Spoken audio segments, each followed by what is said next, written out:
প্রতিবারই এই চামড়া নিয়ে কিন্তু হয়, অনেক চামড়া নষ্ট হয় এবং জনগণ চামড়ার ন্যায্য মূল্য পায় না।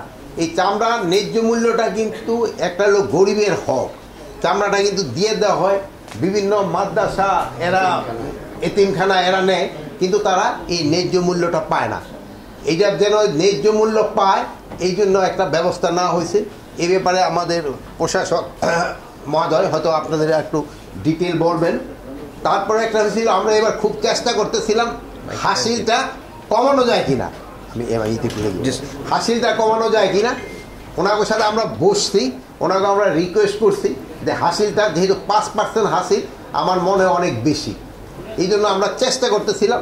আমরা এখন পর্যন্ত পারি নাই কমাতে, কিন্তু আগামীবার হয়তো আমরা থাকবো না, বা যেই থাকুক না কেন আমরা সরকারি কর্মসূচিতে আদেশ দিয়ে গেছি যে আগামীবার যেন তো হাসিলটা 3%-এর উপরে যেন না হয়। যে এই 5% হাসিলটা একসময় এটা 3%-এ ছিল, 5% হাসিলটা আমার মনে অনেক বেশি।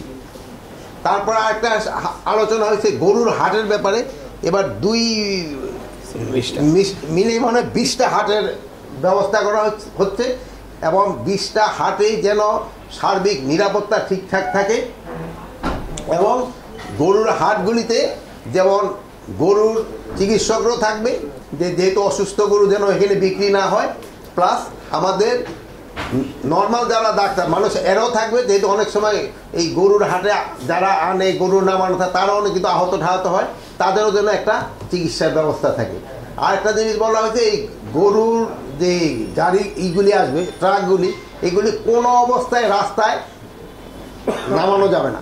এটার জন্য প্রত্যেকটা হাট তার নিজস্ব বন্দোবস্ত করবে, যেটা আমি রাস্তা থেকে অনেক দূরে হবে, এবং প্রত্যেকটা হাটে আইন শৃঙ্খলার জন্য পর্যাপ্ত সংখ্যক আনসার রাখবেন প্রশাসক মহোদয়রা।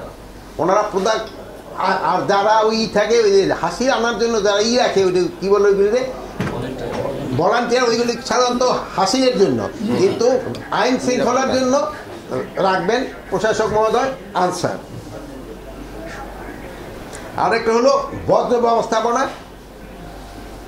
আমরা বলছি যত তাড়াতাড়ি সম্ভব, যেহেতু এখানে বজ্রটা হলো, যেহেতু কোরবানি কিন্তু 3 দিন হতে পারে, বাট প্রথম দিনে প্রায় 90-75% হয়ে যায়, পরে আরও পরের দিনও আবার কিছু কিছু হয়, এরপরে আবার আছে 2-1 কিছু কিছু করে।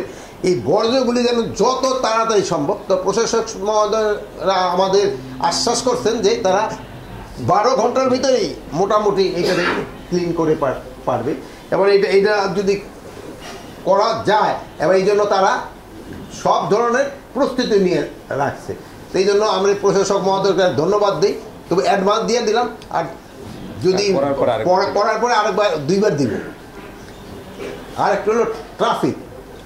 এটা শুধু ঢাকার ট্রাফিক না, বরঞ্চ ইসের সময় ঢাকার ট্রাফিকের অবস্থাটা একটু ভালো হয়, বাট এই যারা ওই বিভিন্ন গন্তব্যস্থলে দূরে যায় ওই ট্রাফিকটা একটু ঝামেলা হয়।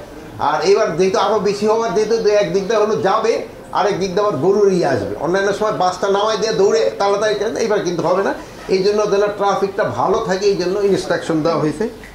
আরেকটা তো ছুটিতে যেসব লোকজন চলে যায় সেগুলো কিন্তু একটা ঢাকা শহরের একটা নিরাপত্তারও একটা কিন্তু দেখা দেয়, যেহেতু অনেকে বাড়িটা করে তালা দিয়ে চলে গেল।